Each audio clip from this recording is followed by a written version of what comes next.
یہ اسم اعظم ہے. یاد رکھیے گا جب کبھی آپ کو مشکلات پیش آئیں تو بجائے ادھر ادھر عاملوں کے ڈھونڈنے کے آئیے مولا کے پاس آئیے. اسم اعظم یہ کیا دیں گے جو خود فقیر بنے بیٹھے ہیں. اپنی ہر مشکل کے حل کے لیے، ہر بیماری سے شفا یابی کے لیے، ہر پریشانی کے خاتمے کے لیے اسم اعظم امام نے تعلیم فرمایا. بسم اللہ الرحمن الرحیم.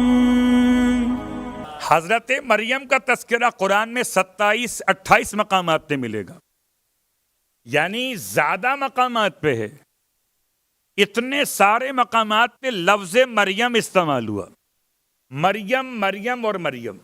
مریم کی تلاش میں اس سورے کا نام سورہ مریم کیوں رکھا گیا؟ آیت نمبر 16 کی وجہ سے. وَذْكُرْ فِي الْكِتَابِ مریم، اور یاد کرو کتاب میں مریم کو. کتاب کا مطلب قرآن مجید میں، اور قرآن مجید میں سورہ مبارکہ آل عمران میں پہلے آئی ہے. حضرت مریم کی داستان اور قصے میں سورہ مبارکہ مریم آل عمران کے اندر آیت کا نشان تلاش کرتے ہوئے جہاں پر حضرت مریم کی ماں نے منت کا تذکرہ بیان کیا. الفاظ کیا ہیں؟ آیت نمبر 36 کے اندر پروردگار عالم کی بارگاہ میں حضرت مریم کی ماں اذ قالت امرأۃ عمران. مریم کی ماں کا نام کیا تھا؟ حنا خاتون. حنا کے باپ کا نام کیا تھا؟ معسان. حنا بنت معسان. حنا بنت معسان کا نام نہیں لیا قرآن مجید نے. کیا کہا کہ جب کہا عمران کی عورت نے، پھر کبھی انشاءاللہ اس پہ بحث کریں گے کہ یہ امراۃ کیوں کہا جاتا ہے. کہیں زوجہ کہا، کہیں امراۃ کہا، کہیں نساء کہا. اس کے مسائل کیا ہیں وہ الگ موضوع ہے. فی الحال ترجمہ کر رہا ہوں خالی. اذ قالت امرأۃ عمران، یاد کرو اس وقت کو جب عمران کی عورت نے کہا ربی انی نظرت لک ما فی بطنی. حضرت حنا خاتون کے اولاد نہیں ہو رہی تھی، شادی کو عرصہ ہو گیا تھا. شادی کو عرصہ ہو گیا. آپ کے شوہر کا نام ہے عمران. عمران اور جناب حنا خاتون کی یہ فیملی ہے اور اولاد نہیں ہو رہی. ایک دن بیٹھی تھی اور آپ نے دیکھا پرندوں کو کہ گھونسلے پر ایک پرندہ اپنے بچے کو دانہ بھرا رہا ہے. اس کی ممتا کو دیکھ کر آپ نے خدا سے دعا مانگی، خدایا اگر تو اس چھوٹے سے پرندے کو ماں بناتا ہے اور ماں اپنے بچے کو دانہ بھراتی ہے تو خدایا تو مجھے کیا ممتا سے محروم رکھے گا؟ اللہ اکبر. کبھی کبھی غور کیجئے، اولاد کی دعا مانگنے کے لیے پرندوں کا حوالہ بھی کمال ہوتا ہے. ایک پرندے کی ممتا کو دیکھ کر آپ نے خدا سے اپنے لیے ممتا کا سوال کیا. کہتے ہیں حضرت عمران پر خدا کی طرف سے الہام ہوا کہ خدا تمہیں بیٹا عطا کرے گا، ایسا جو بوڑھوں کو جوان کرے گا، مریضوں کو شفا دے گا، نابینا کو بینا کرے گا اور مردہ کو ٹھوکر مار کے زندہ کرے گا. تو حضرت عمران نے اپنی بیگم سے تذکرہ کیا کہ خدا نے وحی کی ہے الہام کے طور پر، اشارے کے طور پر، خواب کے طور پر. جو کہ عمران بہت بڑی شخصیت تھے مگر نبی نہیں تھے. جناب عمران نے اپنا خواب بیان کیا تو اب یہ سمجھ بیٹھے دونوں کہ شاید بیٹا ہی ہوگا. حضرت عمران کا انتقال ہو گیا بیٹے کے آنے سے پہلے پہلے. اور جناب حنا جب امید سے ہوئی تو آپ نے اپنے شوہر کے مرنے کے بعد ایک منت مان لی. منت کیا مانی؟ کہ جو میرے پیٹ میں ہے، اللہ اکبر، کیا ممتا ہے. ایک ماں بننے کی خواہش تھی، منت عجیب مان لی کہ جو میرے پیٹ میں ہے میں اسے خدا کے گھر کی خدمت کے لیے وقف کر دوں گی. میں اسے خدا کے گھر کی خدمت کے لیے وقف کر دوں گی. اس زمانے میں یہ طریقہ کہلاتا تھا محرر کر دینا. محرر کا مطلب ہے آزاد کر دینا. آزاد کا مطلب ہے کہ گھر میں نہ ماں باپ کی خدمت کرے گا نہ گھر والوں کا کام کرے گا، یہ بس خدا کے گھر کا کام کرے گا. یا بالغ ہونے کے بعد، بالغ ہونے تک ماں باپ کے پاس رہے گا، بالغ ہونے کے بعد خدا کے گھر کا خادم بنے گا. دو الگ الگ اس کی حوالے ہیں. البتہ اس آیت میں حضرت عمران کی اہلیہ نے منت جو مانی اس کا تذکرہ موجود ہے۔ اس قالت امرأۃ عمران، اللہ اکبر، پورے قرآن میں کسی کا تذکرہ آپ کو ایسے نہ ملے گا کہ ماں کی منت بھی بیان کی جائے، پھر بیٹی کی آمد بھی بیان کی جائے، اور پھر بیٹی کے یہاں بیٹے کی آمد بھی بیان کی جائے۔ آپ کو شاید اس طرح تسلسل سے کوئی خاندان نہ ملے گا۔ اس قالت امرأۃ عمران ربی انی نذرت لک ما فی بطنی محررا، اے خدا میرے پیٹ میں جو ہے میں اسے تیرے گھر کے لیے آزاد کرنا چاہتی ہوں، فتقبل منی، تم اسے قبول کر لے، کیونکہ انک انت السمیع العلیم، بے شک پروردگار تو سننے والا بھی اور جاننے والا بھی۔ فلما وضعتھا، یہ دعا کب مانگی؟ جبکہ آپ پریگننٹ تھیں، اور جب ڈیلیوری ہوئی تو سامنے بیٹے کے بجائے بیٹی آ گئی۔ فلما وضعتھا، جب انہوں نے بیٹی کو جنم دیا تو قالت ربی، تو کہنے لگی پروردگار انی وضعتھا انثی، میں نے تو بیٹی جن دی ہے، واللہ عالم بما وضعت، اور میں خدا کو کیا بتاؤں کہ کیا جنا ہے، اللہ بہتر جانتا ہے کہ جو پیدائش ہوئی ہے۔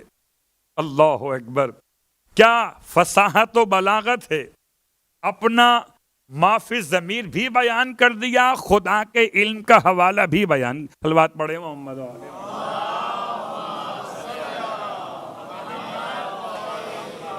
بھائی میں خدا کو کیا بتاؤں کہ کیا پیدا ہوا ہے، خدا بہتر جانتا ہے۔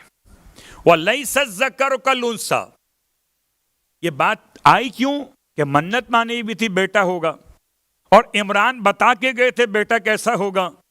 اب انہیں کیا خبر کہ بیٹا براہ راست ہوگا، یہ بیٹا آگے چل کے کسی نسل سے ہوگا، اس لیے بڑی پریشان تھی۔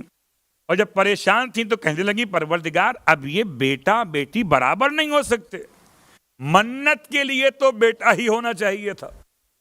آج تک بیت المقدس یا مقدس کی خدمت کے لیے کوئی بیٹی وقف نہیں کی گئی، ہمیشہ بیٹے ہی وقف کیے جاتے ہیں۔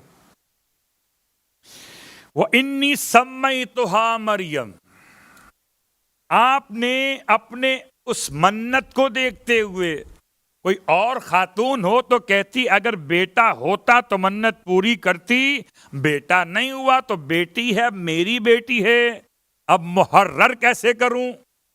سلام ہو جناب حنا خاتون پر، فرمایا انی سمیتھا مریم، اے خدا میں اس کا نام رکھ رہی ہوں مریم۔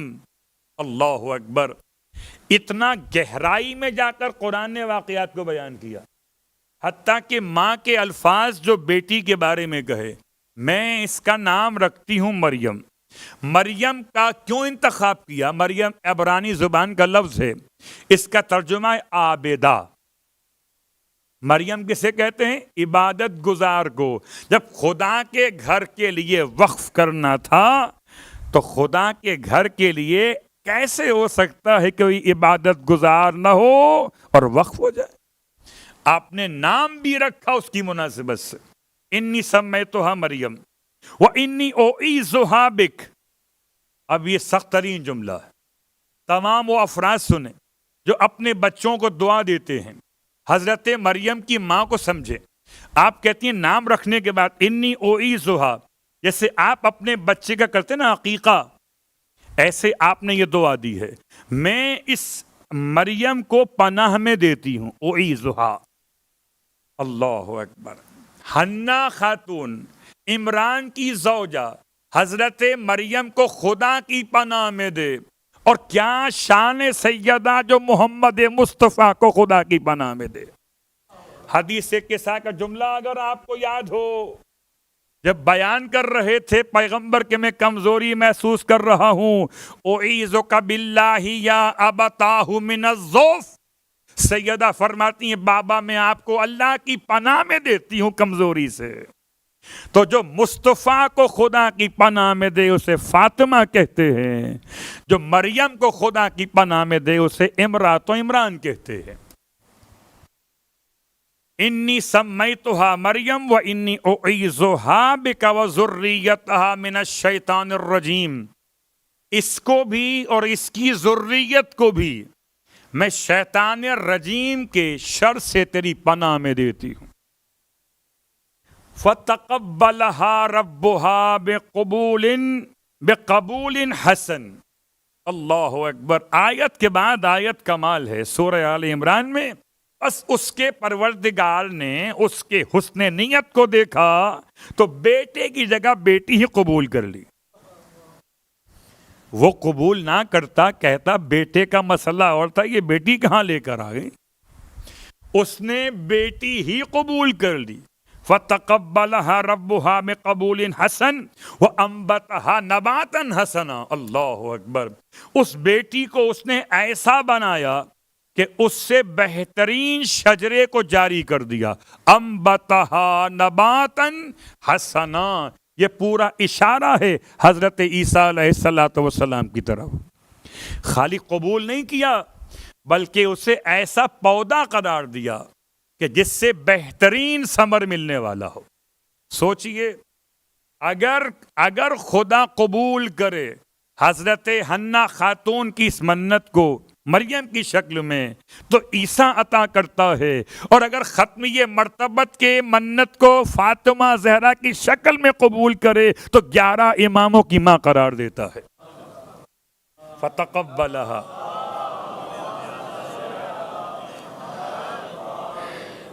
بس فرق اتنا ہے کہ نباتاً حسنا یہ استعمال ہوا جناب مریم کے لیے، اور شجرہ طیبہ استعمال ہوا فاطمہ زہرا کے لیے۔ وَكَفَّلَهَا زَكَرِيَّا، اور پھر اللہ فرماتا ہے اس نے بچی کی کفالت کو ذمے میں رکھا جناب زکریا کے، آپ سن چکے۔ کلما دخل علیہ زکریا المحراب، یہ بھی آپ سن چکے، جب جناب زکریا محراب میں آتے تھے تو وہاں پر پاتے تھے وجد عندہا رزقا، رزق رکھا ہوا پاتے تھے، تو آ کے سوال کرتے تھے کہاں سے آیا؟ آپ جواب دیتی تھیں اللہ نے عطا کیا ہے، اور اللہ جس سے چاہے عطا کرتا ہے۔ خدا جس سے ایک عیسیٰ کی ماں بنائے اسے محراب میں روٹی پہنچاتا ہے، خدا جس سے بنائے 12 اماموں کی ماں اس فاطمہ بنت اسد کو کعبے کے بند کمرے میں رزق پہنچاتا ہے۔ والدین کی عظمت کے بارے میں اپنے نفس کے لیے اور آپ کی خدمت میں برکت کے حصول کے لیے بیان کر رہا ہوں۔ یاد رکھیے ہر مومن کی پہچان، ہر مومنہ کی شان ہے کہ اپنے والدین کے ساتھ اچھا سلوک اختیار کرے۔ اچھے سلوک کے دونوں حوالے آپ کی خدمت میں مکۃ المکرمہ سے بیان کر دیتا ہوں۔ مولا مشکل کشا علی ابن ابی طالب علیہ السلام تشریف فرما ہے۔ ذی الحج کی 7 تاریخ ہے، اور مولائے مشکل کشا مسجد حرام میں مخصوص مقام تھا آپ کا، مقام ابراہیم، جہاں تشریف فرما ہوتے تھے۔ انشاءاللہ آنے والا زمانے کا امام اپنے ظہور کے فوراً بعد جو پہلی 4 رکعت نماز پڑھے گا مقام ابراہیم کے ساتھ، کہ جہاں مولائے متقیان کا اصل مقام تھا۔ مولا تشریف فرما تھے اور آپ کے ساتھ جنت کے جوانوں کے دونوں سردار موجود تھے، یعنی کہ حسنین بھی موجود تھے۔ ایسے میں مولا مشکل کشا نے کسی مظلوم کی فریاد سنی کہ جو خانہ کعبہ کا غلاف تھامے ہوئے خدا سے کہہ رہا تھا کہ پروردگار تو مجھے معاف نہیں کرنے والا، اور تو مجھے معاف کیسے کرے گا جبکہ معاف کرنے کا وسیلہ ختم ہو چکا ہے۔ مولا مشکل کشا نے اس کی فریاد سنی اور اپنے فرزندوں کو روانہ کیا، جاؤ جا کے اسے بلا کے لے کر آؤ۔ دونوں شہزادے چلے اسے بلانے کے لیے، اور جب امام کی خدمت میں لے کر آئے تو یہ معذور شخص ہے، اس کے آدھے جسم پر فالج کا اثر ہے، بہت حسین بہت خوبصورت ہے۔ امام کی خدمت میں لایا گیا اور امام سوال کرتے ہیں بتاؤ مسئلہ کیا ہے؟ کہتا ہے اگر آپ حجت خدا ہیں تو سوال مت کیجئے، آپ جانتے ہیں کہ مسئلہ کیا ہے، لیکن امام چاہتے ہیں میں تم سے پوچھنا چاہتا ہوں۔ غالباً امام اس لیے پوچھنا چاہتے تھے تاکہ ہر ایک کو علم ہو جائے کہ اگر کوئی ایسا مریض ہو تو شفا کیسے ملتی ہے۔ اس لیے امام نے مرض کا سوال کیا۔ وہ کہتا ہے یا علی، میں اپنے والد کی خدمت میں بہت زیادہ نافرمانی کیا کرتا تھا، میرا والد مجھ سے پریشان و عاجز، اور میں اپنے والد کی کمائی پر بہت زیادہ عیاشی کیا کرتا تھا۔ ابا کماتے ہیں، ابا تو ہوتے ہیں ATM، بس پیسے نکالو اور خرچ کرو. ابا سے بار بار پیسے مانگتا تھا. ابا پریشان ہو گئے کہ کتنا ضائع کرتا ہے, برباد کرتا ہے. تو ایک دن ابا نے روک دیا. جب میں نے رقم کا مطالبہ کیا, مجھے پتا تھا کہ ابا نے چھپا کے کہاں رکھی ہے. کہتا ہے میں نے باپ کے سامنے اس طرح سے باپ کو زد و کوب کیا کہ باپ کو دھکا دے کے گرا دیا اور جا کے پیسے نکال کے اپنا کام کر لیا. باپ تو نیچے گر گیا, مگر یہ پتا نہ تھا کہ رحمت کا دروازہ بھی نیچے گر گیا. باپ چلا, اس کے بعد مکے پہنچا. غالباً یہ واقعہ ایسے زمانے کا اور ایسے علاقے سے متعلق ہے جہاں مکے جانا ممکن ہوا کرتا تھا اس زمانے میں. مکے پہنچا بڑھاپے میں اور خانہ کعبہ کا پردہ تھام کے میرے حق میں بد دعا کر دی. اس نے بد دعا کی اور خدا نے میرے جسم کو فالج کے زیر اثر کر دیا. میرا آدھا حصہ شل ہو گیا. بہت غور کیجئے گا, خدا کسی دشمن کو بھی فالج کا مرض نہ دے. فالج کا مرض میں نہ انسان زندوں میں رہتا ہے اور نہ مردوں میں رہتا ہے. پڑے پڑے بستر پر ہی مر جاتا ہے کہ بار بار کون اٹھائے گا اس آکل لاش کو باتھ روم لے جانے کے لیے, کون بدلے گا اس کے لباس کو نجس ہو جانے کے بعد. کبھی اندازہ کیجئے گا, پھر شکر خدا ادا کیجئے کہ خدا نے آپ کے سارے اعضاء و جوارح کو آپ کے اطاعت گزار بنایا ہے. فالج میں کیا ہوا؟ جسم نے کام کرنا چھوڑ دیا. کہتا ہے میں نے باپ کو راضی کیا, رویا, گڑ گڑایا. باپ آخر کار 4 سال میں راضی ہوا اور 4 سال تک میں حالت مرض میں باپ کے سامنے رگڑتا رہا اپنے ہاتھوں کو, اپنے پیروں کو کہ مجھے معاف کر دیجئے. باپ نے کہا اچھا میں نے معاف کر دیا. کہ ایسے نہیں, جہاں بد دعا کی تھی وہیں چل کے دعا دیجئے. تیار کیا ہم نے, سامان سفر کو جا رہے تھے. راستے میں باپ کو جس اونٹ پہ بٹھایا تھا وہ اونٹ کسی بڑے پرندے کے اڑنے کی وجہ سے ڈر گیا اور بدک کر اس نے جو اپنے آپ کو اچھالا تو باپ گر پڑا اور باپ کے گرتے کے ساتھ پتھر پہ باپ کا سر لگا, باپ مر گیا. کہتا ہے اب میرے پاس ایک سہارا تھا, باپ کا نہیں رہا. میں وہاں سے جیسے تیسے کر کے مکے تو پہنچ گیا, لیکن جب سے اب تک میں خدا سے فریاد کر رہا ہوں. باپ مجھے معاف کر چکا تھا مگر کعبے تک نہیں پہنچا. میں کعبے کا پردہ تھام کے دعا کر رہا ہوں. امام نے ارشاد فرمایا اگر تم نے واقعاً خدا کی بارگاہ میں توبہ کرنے کا ارادہ کر لیا ہے اور باپ نے تمہیں معاف کر دیا تھا تو یہ اسم اعظم مجھ سے لے لو. اسم اعظم امام نے تعلیم فرمایا. پھر کبھی اسم اعظم کے موضوع پر الگ بحث کریں گے, اس سے پہلے اشارے کر چکے ہیں. اسم اعظم خدا کا بڑا نام. سارے نام خدا کے بڑے, البتہ جو علی سے ملے وہ اسم علی اعلی اعظم ہو جاتا ہے. اس کا نام پڑ گیا اسم اعظم کی دعا کا دعائے مشلول, کیونکہ مشلول کہتے ہیں اس کو جسے فالج کا مرض ہو چکا ہو. یہ نکلا ہے شل سے, مشلول, دعائے مشلول, یہ اسم اعظم ہے. یاد رکھیے گا جب کبھی آپ کو مشکلات پیش آئیں تو بجائے ادھر ادھر عاملوں کے ڈھونڈنے کے آئیے مولا کے پاس آئیے. اسم اعظم یہ کیا دیں گے جو خود فقیر بنے بیٹھے ہیں. اسم اعظم تو وہ دے گا جسے خدا نے امیر بنایا تھا. اسم اعظم دعائے مشلول. کبھی آپ کو اگر اسم اعظم ڈھونڈنا ہو تو پریشان مت ہوئیے, دعائے مشلول پڑھ لیجئے اپنی ہر مشکل کے حل کے لیے, ہر بیماری سے شفا یابی کے لیے, ہر پریشانی کے خاتمے کے لیے. مگر آزمائش شرط نہیں ہے, عقیدہ شرط ہے. دعائے مشلول تلاوت آپ نے اسے سمجھایا کہ یاد کرو, اتنی بڑی دعا اس نے یاد کر لی. کل رات میں پڑھ لینا. رات میں پڑھا دعائے مشلول کو اس نے خانہ کعبہ کے صحن میں.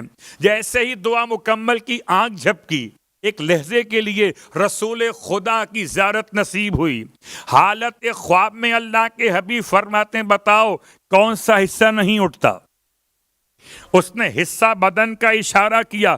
آپ دستے مبارک پھیرتے چلے گئے. جہاں جہاں مصطفیٰ کا ہاتھ چلا وہاں وہاں حیات کا رواج چلا. جو خون رکا ہوا تھا اس میں روانی پیدا ہو گئی. تو طریقہ سمجھ میں آیا. ایک چھوٹا ایک بڑا دونوں باپ ہمارے ہیں. چھوٹے نے نسخہ تعلیم دیا, بڑا علاج کرنے پہنچ گیا. تو دعائے مشلول ماں باپ کے حوالے سے یاد رکھیے, برم بے والدے ہے. والدین کو ناراض کرنا تو آسان ہے, منانا آسان نہیں ہے. بس ذات خدا اکیلی وہ ذات ہے کہ یا سریع الرضا اغفر لمن لا یملک الا الدعاء.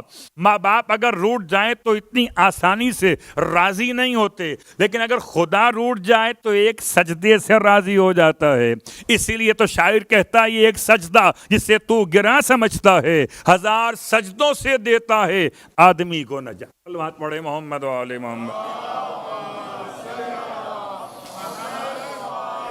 تو برم بے والدہ ہے, یہ رسول خدا کے زمانے کے بعد کا واقعہ. اور رسول خدا کے زمانے کے واقعات میں ایک جملہ کافی ہے کہ پہنچا ایک جوان اپنے ماں کو لیے ہوئے اور اپنی ماں کو اپنے کاندھوں پر بٹھا کے پورا حج کروایا. آج کا حج نہیں, اس زمانے کا حج.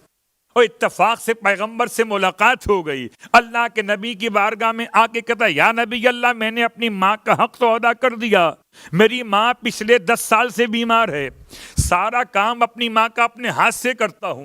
جیسے کوئی بچے کو پالتا ہے ایسے ماں کو پالتا ہوں. اور پھر بٹھا کے اپنے کاندھوں پہ یہاں تک لے کر آیا ہوں. پھر طواف بھی خود کروایا, سارے احکام خود کروائے ہیں. اب تو حق ادا کر دیا میں نے. ماں نے رکھا تھا 9 مہینے, میں نے رکھا ہے 10 سال. 9 مہینے کم ہیں, 10 سال زیادہ ہیں. اللہ کے حبیب ارشاد فرماتے ہیں برخوردار اگر تم ساری زندگی بھی ماں کی ایسی خدمت ہی کرتے رہو تو یاد رکھو جو ماں نے تمہیں اپنے پیٹ میں رکھتے ہوئے ایک سانس تکلیف کے ساتھ لی تھی, اس ایک سانس کا عوض ممکن نہیں ہے. اللہ اکبر. ایک سانس کا بدل ممکن نہیں. ساری زندگی خدمت کے بعد سوچئے جو پیٹ میں رکھے, جب اس کی ایک سانس کا بدل ممکن نہ ہو تو جو کائنات میں فرش پر اتارے, آسمان کا شامیانہ بنائے, چاند و ستاروں کی نعمتیں عطا فرمائے, اس پروردگار کی رحمتوں کا کیا عوض ممکن ہے؟